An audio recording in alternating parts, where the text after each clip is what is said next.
கிரியை உள்ளது கிறிஸ்தவ வாழ்க்கையா, கிரியை இல்லாத கிறிஸ்தவ வாழ்க்கையா? அவன் கிரியை இல்லை என்று சொன்னது ரட்சிப்பை வாங்குவதற்கு நீ எந்த கிரியையும் செய்யல. நீ தேவனிடத்துல இருந்து ஆசீர்வாதத்தை வாங்குறதுக்கு நீ எந்த கிரியையும் பண்ணல. நீ இயேசு சொந்த ரட்சகராக ஏற்றுக்கொண்டா, அதனால எந்த கிரியையுமே இல்லாமல் நீ ரட்சிக்கப்பட்ட. ஆனால் ரட்சிக்கப்பட்ட பிறகு நீ அவருடைய அங்கத்தினராய், அவருடைய சபை, அவருடைய சரீரத்தின் அங்கமாய் மாறின பிறகு உன் அளவுக்கு தக்கதாய் நீ கிரியை செய்ய வேண்டும். இன்றைக்கு சபையில் இருக்கிற ஒவ்வொரு மனுஷனும் நானும் என் அளவுக்கு தக்கதாக ராஜ்யத்தை கொண்டு வர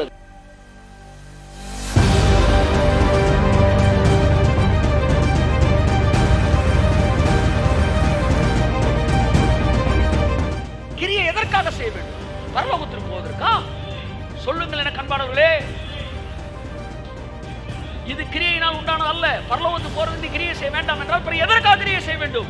பரலோகத்துக்கு போவதற்கல்ல, பரலோகத்தை இங்கே கொண்டு வருவதற்கு நீங்கள் கிரியை செய்ய வேண்டும்.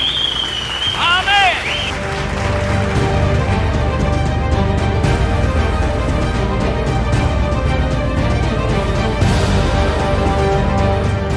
உங்கள் வாழ்க்கையிலே நீ வாயத்திலிருந்து நீங்க ஜெபிக்கிற ஜெபத்திலே வல்லமையான ஜெபம் என்று ஒன்று இருக்கும் என்றால் அந்த 2 வரி ஜெபத்தை உங்களுக்கு சொல்லித் தருகிறேன். உம்முடைய ராஜ்யம் வருவதாக, உம்முடைய சித்தம் செய்யப்படுவதாக என்பதுதான் உங்கள் ஜெபங்களிலே வல்லமையான ஜெபம்.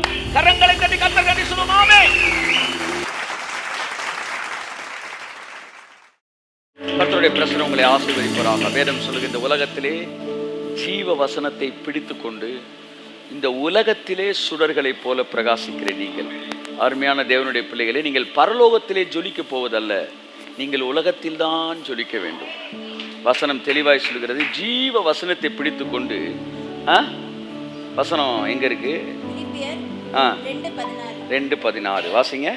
நான் வீணாக ஓடினதும் வீணாக பிரயாசப்பட்டதும் இல்லை என்கிற மகிழ்ச்சி கிறிஸ்துவின் நாளில் எனக்கு உண்டாய் இருப்பதற்கு ஜீவ வசனத்தை பிடித்துக்கொண்டு உலகத்திலே எல்லாம் சொல்லுங்க அழகாய் நிற்கும் யார் இவர்கள், திரளாய் நிற்கும் யார் இவர்கள், சேனை தலைவராம் இயேசுவின் பொற்தலத்தில் அழகாய் நிற்கும் யார் இவர்கள்.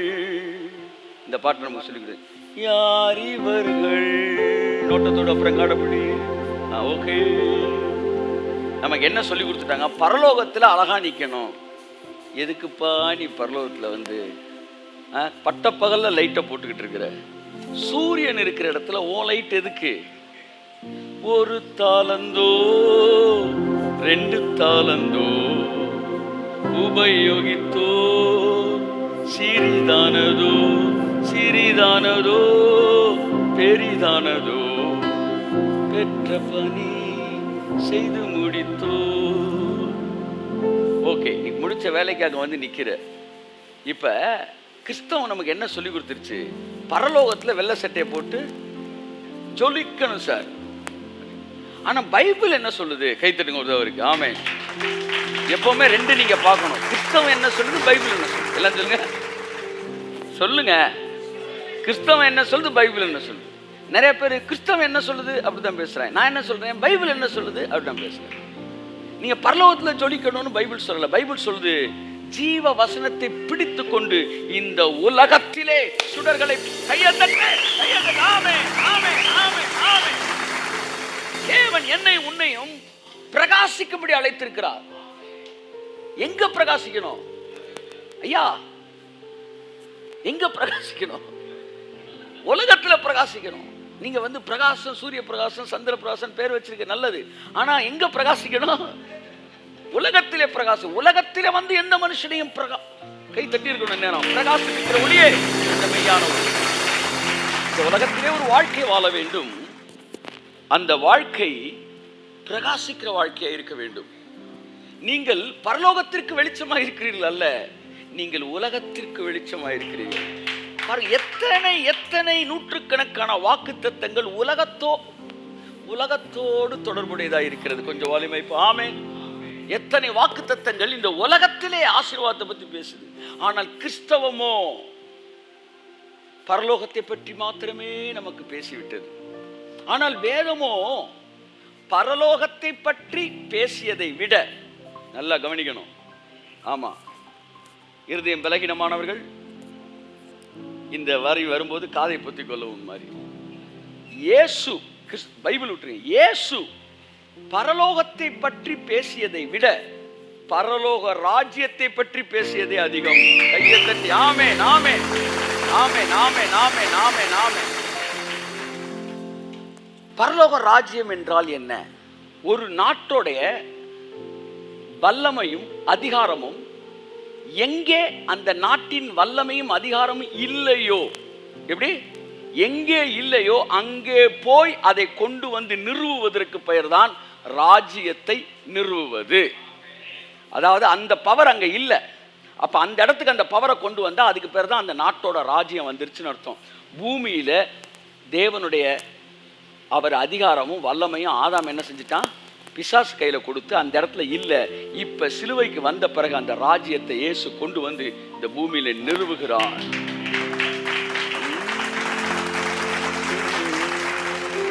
ஸோ வசனம் எதுக்கு பிரசங்கிக்கப்படுது தெரியுமா? இந்த பூமியில் நீங்கள் தேவனுடைய இந்த பூமியிலே ஜீவ வசனத்தை பிடித்து கொண்டு சுடர்களைப் போல இந்த உலகத்திலே பிரகாசிக்க வேண்டும். எனக்கு ஒரு நோக்கம் இருக்கு, எனக்கு ஒரு அழைப்பு இருக்கு. அது என்னன்னா, இந்த பூமியிலே நான் சுடரை போல பிரகாசிக்கணும், இந்த உலகத்தில் நான் பிரகாசிக்கணும். கையை தட்டுங்களே ஒருவருக்காம். இந்த உலகத்திலே நீங்கள் பிரகாசிக்க பிரகாசிக்க உங்களை பார்க்கிறவர்கள் உங்களால் தேவனை விசுவாசிக்கும்படிக்கு, அவர்கள் விசுவாசிக்கும்படிக்கு சாட்சி கொடுக்க அவன் சாட்சியாய் வந்தான் என்கிற வார்த்தை நம்ம எல்லாருடைய வாழ்க்கையில் நிறைவேறும். ஆகவே அன்புக்குரியவர்களே, நீங்கள் எதற்காக கிறிஸ்து உங்களை அழைச்சிருக்கிறார், எதற்காக உங்களுக்கு வார்த்தையை கொடுக்கிறாருன்னா, இந்த உலகத்திலே சுடர்களைப் போல பிரகாசிக்கும்படிக்கு. திரும்ப சொல்றேன், பரலோகத்தில் போய் நீங்க பிரகாசிக்கன்னு யோசிச்சுக்கிட்டு இருக்காதீங்க. உலகத்திலே இந்த பாடல் பாடிட்டு இருக்கும்போது எபிரேயர் 11 அதிகாரம் அப்படியே ஞாபகத்துக்கு வரும். பாருங்க, ஆபேல் காணிக்க கொடுத்த ஆபேல்ல இருந்து, எப்படி காணிக்க கொடுத்த ஆபேல், அப்படிதான் தொடங்குது பைபிள். விசுவாச வீரர் பட்டியல் எங்க தான் தொடங்குது? காணிக்கையில தொடங்குது.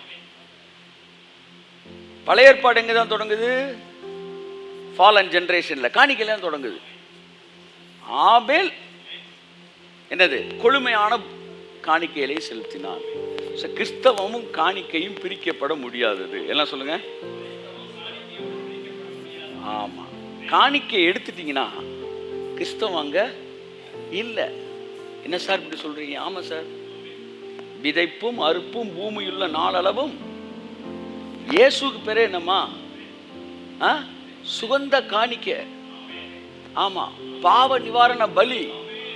ஆமா, அசைவாட்டு பலி. எல்லா பலியும் அவர் தான், ஒரே பலியில. ஆமேன், கை தட்டு கொடுத்து ஆமேன். கம்ப்ளீட் ஆகுது, நிறைவு வருகிறது. அது எபிரேயர்ல ஒரு வசனம் இருக்கு, அவர் காணிக்கையும் பலியையும் நிறுத்தினார் அப்படின்னு இருக்கு. ஒருத்தர் இந்த வசனத்தை எடுத்து பேசினார், நியாயமான பேச்சு தான். சார் எல்லா பலியும் நின்றுச்சான்னு கேட்டார். ஆமா, எல்லா பலியும் நின்றுச்சு. பலி மட்டும் நின்றுச்சா, காணிக்கை நின்றுச்சான்? இல்லை, நீங்களே சொல்லுங்கண்ணே. பலியையும் காணிக்கையும் நிறுத்தினார், பலிகளையும் காணிக்கையும் நிறுத்தினார்னே இருக்கு. அவர் சொன்னார், பலியை நிப்பாட்டிட்டீங்க, அப்ப காணிக்கை மட்டும் ஏன் கண்டினியூ பண்ணிட்டு இருக்கீங்க? நியாயமான கேள்வி. ஆடை வெட்டுறதில்லை, மாடை வெட்டுறதில்லை, எல்லா பலிகள் நிப்பாட்டி. யாரும் ஆடு மாடு கொண்டு வந்திருக்கீங்களா? இல்லை, பலிகள் எல்லாம் நிப்பாட்டியாச்சு. சிலரை பார்த்தா பலிகள் இருந்தாலுமே நாங்கள் கொண்டு வர போறது கிடையாதுன்ற ஒரு ஐடியாவில் இருக்கீங்க. Okay, very good. பலிகளையும் நிப்பாட்டிட்டாரு, அப்ப காணிக்கை மட்டும் ஏன் கண்டினியூ பண்றீங்க? காணிக்கை நிப்பாட்டிட்டாரு அப்படின்னாரு. இன்ஃபேக்ட் அவர் சொல்றதுல ஒரு உண்மை இருக்கு. பலியை நிப்பாட்டினார்னு பைபிள் சொல்ல, பலிகளையும் காணிக்கைகளையும் அப்படி சொல்லல, காணிக்கையையும். பலிகள் என்று ப்ளூரல்ல சொல்லிட்டு காணிக்கைன்னு சிங்குலர்ல சொல்றாங்க. அப்படின்னா எல்லா பலியையும் நிப்பாட்டிட்டாரு, ஒரே ஒரு காணிக்கை நிப்பாட்டிட்டாரு. கைத்தட்டு வருது அவருக்கு. ஆமென். எது அந்த ஒரு காணிக்கை? அரை சேக்கல். எல்லாரும் போய் என்ன செய்யணும்? தங்கள் பாவ நிவாரண காணிக்கையாக அரை சேக்கலை கொடுக்கணும்.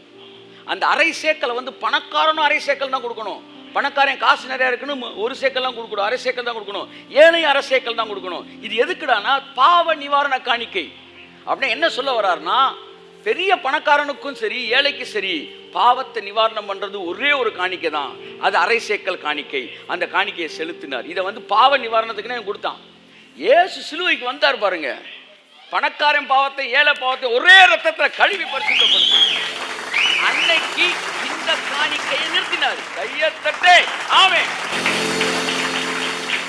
நான் சொன்னேன் வந்து பலிகளையும் நீங்க சொல்ற மாதிரி அந்த அரை சேக்கல் காணிக்கையையும் நிறுத்தினார். நம்ம சர்ச்சில் எடுக்கிற காணிக்கை நிப்பாட்டல, அதை மிக தெளிவா பவுல் கண்டினியூ பண்றாரு. பெருக விதைக்கிறவன் பெருக அறுப்பான்.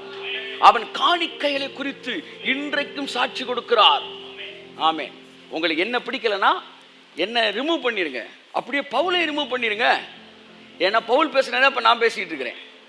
என் அன்புக்குரியவர்களே, சோ விதைப்பும் அறுப்பும் பூமியில நாளும் மாறாது. பிதா சொன்னாரு, நீ ஒன்ன விதைச்சினா 100 வருண்டான்னாரு. அதைத்தான் சிலுவையில செஞ்சாரு. ஒரே குமாரனை விதைச்சாரு, விசுவாசத்துல விதைச்சாரு.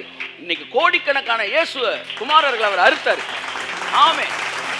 இன்னைக்கு அவருடைய சாயலுக்கு ஒப்பாய் கோடி பேர் அறுத்துட்டார். விதைப்பும் அறுப்பும் வேலை பார்த்துக்கிட்டு இருக்கு சார். அன்னைக்கு ஒரு குமாரன் மலை பிரசங்கம் பண்ணிட்டு இருந்தார் சார், அவரை விதைச்சிட்டார் சார். இன்னைக்கு கோடிக்கணக்கான பேர் உலகமெங்கும் மலை பிரசங்கம் பண்ணிட்டு இருக்கிறாங்க. திரும்பி பார்த்தா தம் பிள்ளை பேசின பேச்சு உலகமெங்கும் கேட்டுக்கிட்டு இருக்கு. விதைப்பும் அறுப்பும் பூமியுள்ள நாள் அளவும் மாறாது. ஸோ இந்த உலகத்தை குறித்து தேவனுக்கு அப்போ பாருங்க, நான் சொல்ல வரேன், காணிக்கையில் தொடங்கு இடையில நம்ம காணிக்கணும்னு அப்படியே இல்லை, அது அனாயிட்டிங்கில் அங்கிட்டு போயிட்டோம். நம்ம எபிரேயர் 11 அதிகாரத்தில் ஏகப்பட்ட பேர் எழுதியிருக்கு பார்த்தீங்களா. ஆபேலில் தொடங்கி சிங்கங்களின் வாய்களை அடைத்தார்கள், தானியல் வரைக்கும் எழுது. இவன் எல்லாம் என்ன செஞ்சாயின்னு எழுதப்பட்டிருக்கு. பரலோகத்தில் ஏதோ ஒன்று செஞ்சாயின்றக்காண்டு அங்கே எழுதப்படலை, பூமியிலே ஒன்றை சாதித்தார்கள் என்பதற்காக எழுதப்பட்டிருக்கிறது. விசுவாச வீரர்கள் பட்டியலில் உன் பேர் என் பேர் சேர்ந்தா தான் பரலோகத்தில் இடம் இருக்குன்றாங்க பெந்தேகோஸ்தே. என்ன சொல்கிறாங்கன்னா, அதில் வந்து யார் பேரெல்லாம் இருக்கோ அவன் தான் வந்து பரலோகத்துக்கு வருவான் அப்படின்னு. இது எனக்கு வந்து எந்த அளவுன்னு தெரியல. தன் பிதாக்களின் கல்லறையில் அவனை அடக்கம் செய்தான்னு சொன்ன எல்லாருமே பரலோகத்துக்கு வருவாங்க அப்படி இன்னொரு இன்டர்பிரிட்டேஷன் சொல்லுது. இப்போ நான் வந்து எபிரேயர் வந்து விசுவாசர்கள் பட்டியலில் பேர் இல்லாதவன்லாம் பரலோகத்துக்கு வருவான் வரமாட்டான் அப்படின்னா அது எனக்கு புரியல. அதில் பேர் இருக்க வந்துடுவானா? இப்போ காயின் பேர் இருக்கு, காயின் வந்துடுவானா? சாலமன் பேர் இருக்கு இல்லை அப்படி ஒரு பஞ்சாயத்து கூட்டுறாங்க. சாலமனை பற்றி பேசிட்டீங்க, சாலமன் பேர் அங்கே இல்லை. எபிரேயர் 11 விசுவாச வீரர்கள் பட்டியல்.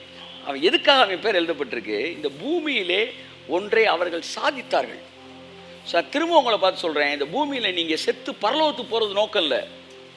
இந்த பூமியிலே பரலோக ராஜ்யத்தை கொண்டு வரும்படிக்கு ஏதோ ஒன்றை நீங்கள் செய்ய வேண்டும் என்பதை தேவன் விரும்புகிறார். தேவனுக்கு ஒரு நோக்கம் இருக்கிறது. அந்த நோக்கம் என்னவென்றால், இணைந்து போன துண்டிக்கப்பட்ட இணைப்பை மறுபடியும் சேர்ப்பது. அதான் பாருங்க, அந்த அவனை யார் பெரிய ஆர்டிஸ்ட் அவன் மைக்கேல் ஏஞ்சலோ ஆர்ட்டாது. இந்த 2 விரல் இப்படி தொடர மாதிரி இப்படி இருக்கும் பார்த்தீங்களா. ஐ ஹோப் வந்து மைக்கேல் ஏஞ்சலோ வந்து அவருடைய ஆர்ட் தான் நினைக்கிறேன். அந்த விரல் 2 விரல் தொடரும். அது வந்து தான் ஆதாமுக்கும் தேவனுக்கும் இருக்கிற அந்த உறவு, துண்டிக்கப்பட்ட உறவு மறுபடியும் இணைக்கப்படுகிற உறவு. இந்த உறவை மறுபடியும் இணைப்பதற்கு இயேசு வந்தார். இணைத்து பரலோகத்தையும் பூமியையும் ஒன்றாக மாற்றுவதற்கு தான் இயேசு இந்த பூமிக்கு வந்து ரத்தம் சிந்தினார். பரலோகத்திற்கும் பூலோகத்திற்கும் முழு குடும்பத்திற்கும் நாமகரணராகிய இயேசு கிறிஸ்து. அப்போ ஒரே குடும்பமாக மாற்றணும். அந்த குடும்பத்தில் ஒரு பகுதி பரலோகத்தில் இருக்குது, இன்னொரு பகுதி பூமியில் இருக்குது. இப்படி கொண்டு வரணும். பூமியும் பரலோகம் ஒரே வீடாக மாறணும். கைத்தட்டுங்க தான் இருக்குது. அதுதான் தேவனுடைய திட்டம். அது நீ மறந்துடவே மறந்துடாங்க. நாங்கள் இந்த பாலாப்போன உலகத்தில் இருக்கோம். என்றைக்கு நாங்கள் பரலோகத்துக்கு போக போகிறோமோ, இந்த உலகத்தை சபிக்க இந்த உலகம் உனக்கு முள்ளாக குத்திக்கிட்டே இருக்கும். அந்த உலகத்தை நீ நேசிக்க இந்த உலகம் உனக்கு பரலோகமாக மாறிக்கிட்டே இருக்கும். ஆமென். ஸோ இயேசு பரலோகத்தை பற்றி பேசியதை விட பரலோக ராஜ்யத்தை பற்றி பேசினார். இந்த பூமியை இயேசு நேசித்தார். எத்தனை பேர் ஒத்துக்கிறீங்க? ஆமென்னு சொல்லுங்க. இந்த பூமியை பிதா நேசித்தார். எத்தனை பேர் ஆமென்னு சொல்றீங்க? எதை வச்சு பிதா நேசித்தார் நீங்க சொல்றீங்க? தன் சொந்த குமாரனை அனுப்புனாரு. அதுல இருந்தே தெரியணும் இந்த பூமியை அவர் நேசிச்சிருக்காரு. இயேசு நேசிச்சார்னு எப்படி சொல்றீங்க? இவ்வளவாய் உலகத்தில் அன்பு கூர்ந்தார். அப்ப நல்லா கவனிங்க, இவர்கள் எல்லாம் இந்த பூமியை நேசித்தார்கள். ஏன் பூமியை நேசிக்கணும்? ஏன்னா இந்த பூமியை பிசாசு படைக்கல, தேவன் தான் படைச்சாரு. நீ எப்படி இந்த பூமியை நீ வெறுக்கலாம்? நான் கேட்கிறேன், பிசாசு படைச்சானா? இது தேவன் படைச்சது. நாம் அதை மறுபடியும் பரலோகத்தோடு இணைக்கப்பட்ட பூமியாய் மாற வேண்டும். நல்லா கவனிங்க, இந்த பூமியை குறித்த பெரிய நோக்கம் இருக்கு கர்த்தருக்கு. அதை மறைக்கிறான் பிசாசு. ஜாக்கிரதையா இருங்க. ஏதோ வெந்ததை தின்னு விதி வந்தா செத்து போவோம் என்று நம்முடைய முன்னோர்கள் பலர் அறியாமல் பிரசங்கித்ததினாலே கிறிஸ்தவம் பூமியை எதையுமே மாத்தாம எஸ்கேப் ஆகி போயிட்டே இருக்கு. ஆனா இந்த பூமியை மாத்தி மாத்தி மாத்தி ஆளுக்கு கொஞ்சம் சார், ஏதோ ஆளுக்கு கொஞ்சம் மாத்திருந்தாங்கன்னா கூட இந்த பூமி வேற மாதிரி இருந்திருக்கும். ஆனா ஆவியானவர் இந்த வேலையை தொடங்கிட்டு, வானம் எனது சிங்காசனம், பூமி எனது பாதபடி. அப்படின்னு என்ன அர்த்தம்? என்னை நீ பார்க்கணும்னா, என் முழு உருவத்தை பார்க்கணும்னா வானத்தை மட்டும் பார்த்தா தெரியாதுடா, பூமியையும் சேர்த்தா தாண்டா தெரியும். கையை தட்டுங்க. ஆமென், ஆமென், ஆமென், ஆமென். நம்முடைய ராஜ்யம் வருவதாக.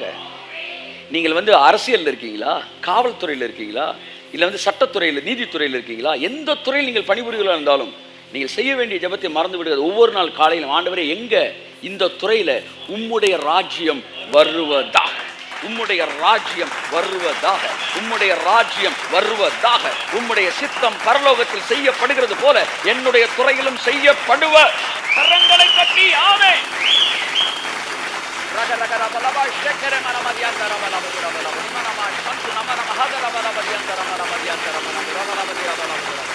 தொடர்ந்து இந்த ஜெபத்தை நீங்கள் செய்து கொண்டிருப்பீர்கள் என்றால் நான் உங்களுக்கு சொல்லுகிறேன், உங்கள் துறை எந்த துறையாக இருந்தாலும், ஐயோ இங்கே லஞ்சம் இருக்கு, லாவண்யம் இருக்கு, மக்கள் ஒழுங்கு இல்லாமல் இருக்கிறான், இப்படியே நீங்க பேசிக்கிட்டே இருந்தீங்கன்னா, லோத்து என்ன செஞ்சானா, நாள்தோறும் இருதயத்தில் வாதிக்கப்பட்டானா.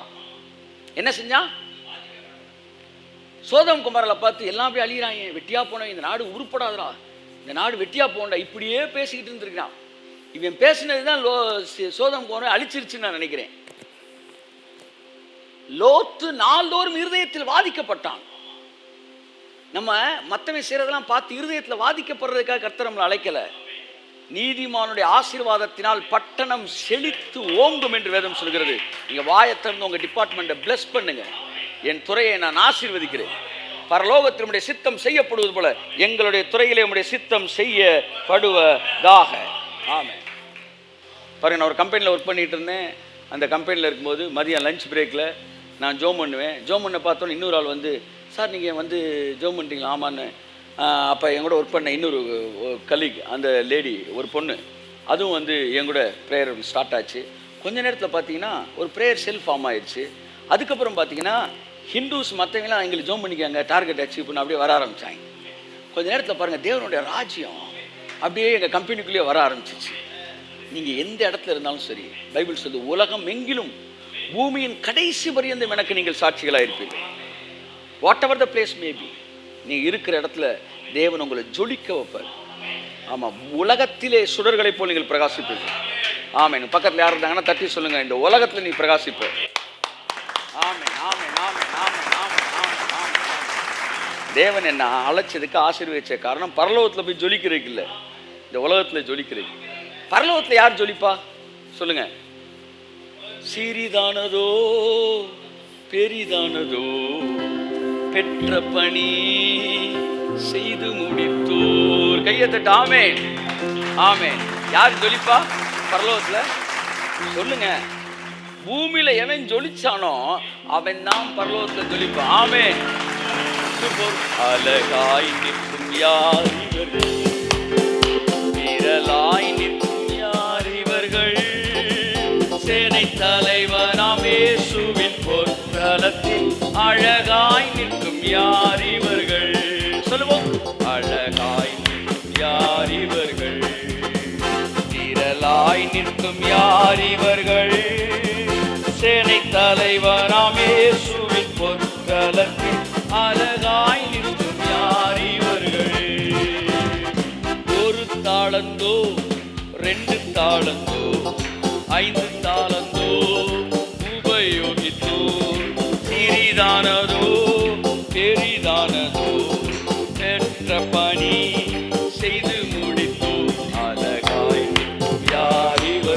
கமான். விரலாய் நிற்கும் யார் இவர்கள்? சேனை தலைவனாம் இயேசுவின் பொற்களத்தில் அழகாய் நிற்கும் யார் இவர்கள்? அழகாய் நிற்கும் யார் இவர்கள்? ஹல்லேலூயா. சோ பூமியில நீங்க ஜொலிக்காம பரலோகத்துல நீங்க ஜொலிக்கலாம்னு கனவுல கூட நீங்க நினைச்சிடாதீங்க. ஒருத்தர் சொன்னாரு, பூமியில நீ யாரோ அதுதான் பரலோகத்திலையும், பூமியில நீ எவ்வளவு நீதிமானோ அவ்வளவுதான் பரலோகத்துல நீதிமானா. பயங்கரமான ஸ்டேட்மெண்ட் சார். குறைஞ்சபட்சம் ஒரு வாரம் ஆகும் இதை நீங்க புரிஞ்சுக்கிறதுக்கு. டெய்லி மெடிடேட் 2 மணி நேரம் பண்ணீங்கன்னா பூமியில நீங்க எவ்வளவு நீதிமானோ அவ்வளவுதான் நீங்க பரலோகத்துல நீதிமான். இந்த வார்த்தையின் ஆழம் அகலம் நீளம் உயரம் வேற. பூமியில நான் எவ்வளவு நீதிமானோ அவ்வளவுதான் பரலோகத்துல நான் நீதிமான். ஏதோ அங்க போனோன்னு ஒரு ஒளி அடிக்கும், கபா கபான்னு எல்லாம் ஒன்னும் மாறாது. நல்லா தெரிஞ்ச, பூமியில ஜொலிக்காத எவனும் பரலோகத்தில் ஜொலிக்க முடியாது. பரலோகத்தை பத்தி எழுதுறவனே தெளிவா எழுதி வச்சுட்டு போயிட்டாங்க. சிறிதானதோ பெரிதானதோ பெற்ற பணி செய்து முடிக்கும். காலை நேரத்தில் சோம்பேறிகளுக்கு ஒன்று சொல்லிக் கொள்ள விரும்புகிறேன். வார்த்தையை கேட்டுட்டு எந்த விதத்திலும் தேவனுடைய ராஜ்யத்துக்கு பயன்படாத, ஒரு ஒழுக்கம் இல்லாத வாழ்க்கை வாழ்கிற, ஒரு யூஸ்லெஸ் லைஃப் வாழ்கிற ஒவ்வொருவருக்கும் நான் சொல்லிக்கொள்ள விரும்புகிறேன், இந்த பூமியில ஜீவ வசனத்தை பிடித்துக் கொண்டு தேவனுடைய ராஜ்யத்துக்காய் சுடர்களை போல பிரகாசிக்காவிட்டால் பரலோகத்திலேயும் பிரகாசிக்க மாட்டாய். பைபிள்ல chosen people நிறைய பேர் மிஸ் ஆயிருக்கிறாங்க.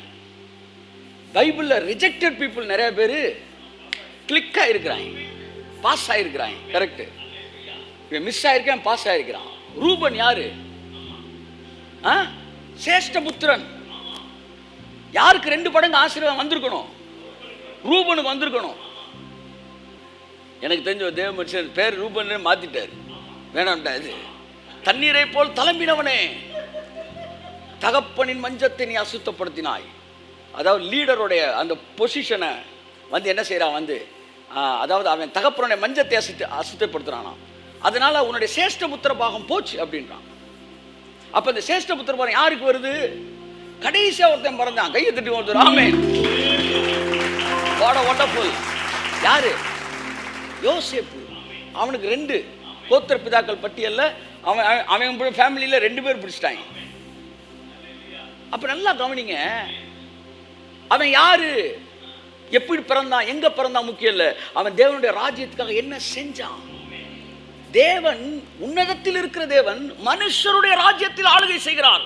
கையை தட்டுக்க ஒருத்தர். ஆமென். மனுஷருடைய ராஜ்யம் ரொம்ப முக்கியமானது பிரதர் அண்ட் சிஸ்டர். இந்த ராஜ்யத்திலே தேவன் உங்களை கொண்டு என்ன செய்கிறார் என்பது பாருங்க. இஸ்ரவேல் ஜனங்கள் வந்து எரிகோ கோட்டைக்குள்ள போகும்போது ஒரு வேசி என்ன செஞ்சிட்டா, இஸ்ரவேல் கோத்திரத்தோடு கனெக்ட் ஆயிட்டா. அதுக்கப்புறம் அவன் வந்து ஒரு இஸ்ரவேல் கோத்திரத்துக்குள்ளே வந்துட்டாலாம். ஆனா ஊருக்குள்ள நிறைய பேர் காலையில எந்திரிச்சு சூரியனை பார்த்துட்டு சாமியை கும்பிட்டு இருந்தாங்க. ஆமா, ஒரு சிகரெட் கூட குடிக்காத நல்ல பிள்ளைகளும் உள்ள இருந்தாங்க. அத்தனை பேரையும் சங்காரம் பண்ணப்பட்டார்கள். they were slaughtered down.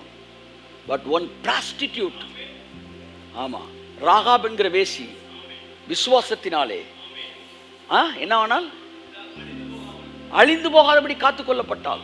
நல்லா கவனிங்க, இஸ்ரவேல் ஜனங்கள் இன்றைக்கு chosen people, they missed the blessing. ஆனால் நம்மெல்லாம் rejected people, நம்மெல்லாம் புறஜாதிகள். ஆனால் நாம் என்ன செய்யப்பட்டோம்? ஆசீர்வதிக்கப்பட்டிருக்கிறோம். அதனால் இந்த பூமியில சாப்பிட்டு சாப்பிட்டு தூங்கி எந்திரிக்கிற ஒரு வாழ்க்கை நீங்க வாழ்வீர்கள் என்றால் நீங்க பூமியிலையும் ஜொலிக்க முடியாது, பரலோகத்திலையும் ஜொலிக்க முடியாது. ஆகையால் எண்ணத்தை உண்போம், எண்ணத்தை உடுப்போம் என்று எப்பொழுது பார்த்தாலும் உங்கள் வாழ்க்கைக்காகவும் உங்கள் சரீரத்துக்காகவும் கவலைப்படுவதை விட்டுவிட்டு முதலாவது தேவனுடைய ராஜ்யத்தை அவருடைய நீதியையும் தேடுங்கள், பிறகு இவை எல்லாம் உங்களுக்கு கூட.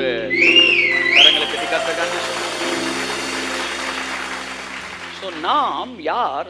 தேவனுடைய அங்கத்தினராய், அவருடைய அங்கமாய் இருக்கிறோம், அவருடைய சரீரமாய் இருக்கிறோம். சரீர அவயவம் என்ன செய்யும்? என்ன செய்யும்? அவயம் வேலை செய்யும். இப்ப என் வாய் என்ன செஞ்சுக்கிட்டு இருக்கு? வேலை செஞ்சுக்கிட்டு இருக்கு. ஒரு சிலர் சொல்ல, ஒரு வேலையும் பார்க்காம இந்த ஊழியக்காரங்க ஒரு வேலையும் பார்க்காம வேலை பார்த்துட்டு இருக்கமியா. 2 hours mental work is equal to 8 hours manual work. ஏன் வாத்தியார்கள் எல்லாம் டீச்சர்ஸ் எல்லாம் ஏன் டயர்டாகிறாங்க சாயந்தரம்? என்ன மம்பட்டி எடுத்தா வெட்டிட்டீங்க? சாயந்தரம் ஒரே டயர்டாக இருக்குது. என்ன டயர்டாக இருக்குது? என்ன மம்பட்டி எடுத்தா வெட்டினீங்க? Mental work.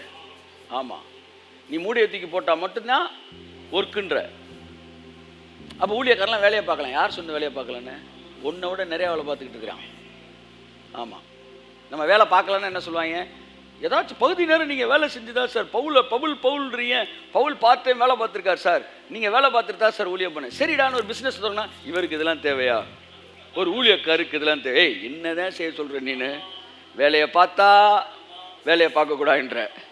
சரி, வேலை பார்க்காம ஊழியம் பண்ணால் உங்கள் சம்பாத்தியத்துக்கு நீங்கள் தான் வேலை பார்க்கணுன்ற. என்னதான் சொல்ல வர சொல்லி என்ன சொன்னாலும் நான் கேட்டுக்கிறேன். நீ எந்த இடத்துல நான் வச்சாலும் நான் ஆசை வைப்பேன்.